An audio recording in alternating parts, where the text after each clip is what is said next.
जय श्री कृष्ण दोस्तों, arts motivation YouTube channel पर आप सभी का स्वागत है।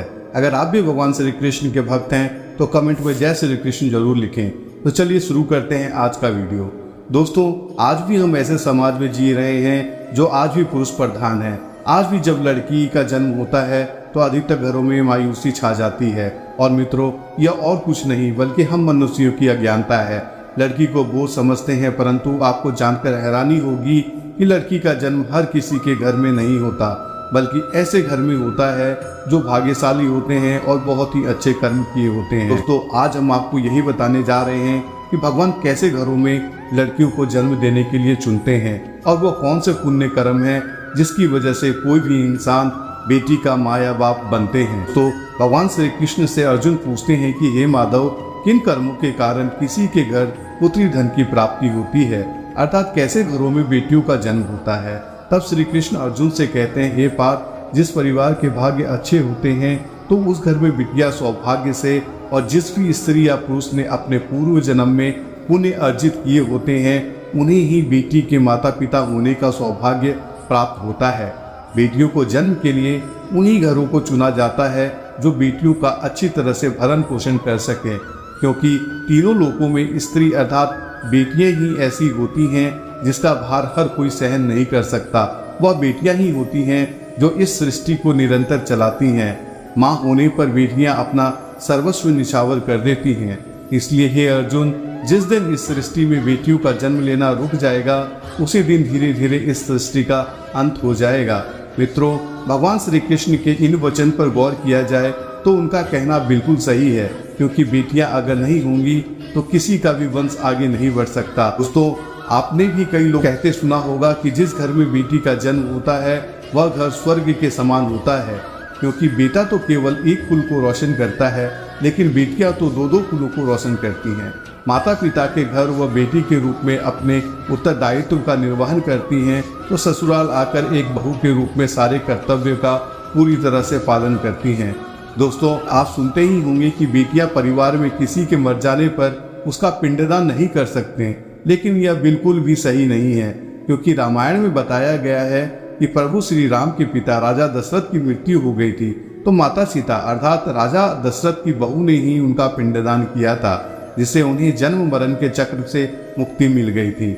इतना ही नहीं, हिंदू धर्म शास्त्रों में बताया गया है कि बेटियां भी अपने पिता के नाम का पिंडदान कर सकती हैं। वहीं अगर ससुराल पक्ष में कोई पुरुष नहीं है तो इस स्थिति में भी बहू पिंडदान कर सकती है। इसलिए मित्रों, वह लोग बहुत किस्मत वाले होते हैं जिनकी घर में बेटियां जन्म लेती हैं। वहीं वह प्रबल किस्मत के होते हैं जिनके घर एक से ज़्यादा बेटियां होती हैं। शायद यही कारण है कि बेटियों को लक्ष्मी कहा गया है। दोस्तों, बहुत से लोगों की सोच यही होती है कि अगर बेटी है तो बिना समय गंवाए इनके पढ़ाई पर बिना एक पैसा लगाए जल्द से जल्द शादी कर दो, लेकिन यह सोच एक बेटी के भविष्य को बर्बाद कर देती है। जरा सोच के देखिए, एक बच्ची के मन में कितने सपने होते होंगे। उसे कुछ करना है, लेकिन यह सपना सिर्फ सपना ही रह जाता है। इसलिए अपनी बेटियों को सपना पूरे करने देना चाहिए। उन्हें जीवन में हर वो खुशी दे जो उन्हें मिलनी चाहिए। एक बेटे से ज़्यादा एक बेटी हमेशा अपने माता पिता के लिए सोचती है। माता पिता को प्यार और अपनापन बेटी ही दिखा सकती है। बेटी के जन्म को एक जश्न की तरह मनाना चाहिए। माता पिता को बेटी को हमेशा एहसास दिलाना चाहिए कि वो अपने माता पिता के लिए कितनी खास है। मित्रों, बेटी कभी भी आप पर बोझ नहीं होती, वह सिर्फ अपनी और अपने परिवार की किस्मत बनाने के लिए जन्म लेती है। एक कथा के अनुसार दो मित्र लंबे समय के बाद एक दूसरे से मिले। एक दोस्त ने दूसरे से उसका हाल पूछा तो जवाब में उसने कहा कि मेरा हाल तो एकदम बढ़िया है, और वो भी क्यों ना, मेरे पास तो दो दो बेटे हैं। तभी दूसरे दोस्त ने अपने पहले दोस्त से पूछा कि तेरे घर कितने बच्चे हैं। दोस्त खुशी के साथ बताता है कि मेरे घर में दो बेटियां हैं। उसका दोस्त भगवान का शुक्रिया अदा करता हुआ कहता है कि मैं धन्य हूँ, मेरे घर बेटियां नहीं। यह सुनकर पिता की आंखों में आंसू आ गए।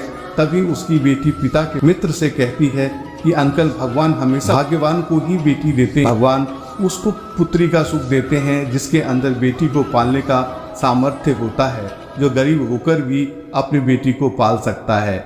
एक बार की बात है, स्वामी विवेकानंद वैष्णो देवी की सीढ़ियां चढ़ रहे थे। बगल में एक किसान अपनी बेटी को कंधे में बिठाकर चढ़ाई चढ़ रहा था। तभी स्वामी विवेकानंद ने कहा कि बाबा, आपकी बेटी का भार आपको लग रहा होगा, इसको मैं उठा लेता हूँ और माता वैष्णो के दरबार तक ले चलता हूँ। तभी उस किसान ने स्वामी विवेकानंद से कहा कि बेटी कभी भी बाप के कंधे पर बोझ नहीं होती। बेटियां अगर बाप के कंधे पर हों तो वह हर बोझ को हल्का कर देती हैं। मित्रों, बेटियां कभी धन की भूखी नहीं होती, वह सिर्फ मान और सम्मान की भूखी होती हैं। अब सोचने वाली बात है कि कौन से कर्म के बाद कोई किसी के घर लड़की के रूप में जन्म लेते हैं और उनके घर के लिए लक्ष्मी का रूप साबित होते हैं। गरुड़ पुराण में बताया गया है कि जब आत्मा को नया जन्म मिलता है तब आत्मा को शरीर के अनुसार व्यवहार में चलकर अपने कर्म करने होते हैं। शरीर के द्वारा कर्म करके ही एक आत्मा अपने जन्म के उद्देश्य को सार्थक भी बना सकते हैं। और अगर कोई पुरुष निरर्थक महिलाओं का आचरण करता है या वही काम करना चाहता है जो एक महिला को करना चाहिए, तो ऐसे ही पुरुषों का आत्मा स्त्री का शरीर धारण करती हैं। वहीं गरुड़ पुराण में बताया गया है कि अगर कोई पुरुष अपने अंतिम क्षण में किसी स्त्री को स्मरण करते हुए अपने प्राण त्यागता है तो ऐसे पुरुष भी अगले जन्म में स्त्री रूप प्राप्त करते हैं। तो वहीं अगर वह अंतिम क्षण में परमेश्वर का नाम लेता है तो वह मुक्ति के मार्ग पर अग्रसर हो जाता है। दोस्तों, आपको आज का यह वीडियो कैसा लगा हमें कमेंट करके जरूर बताएं।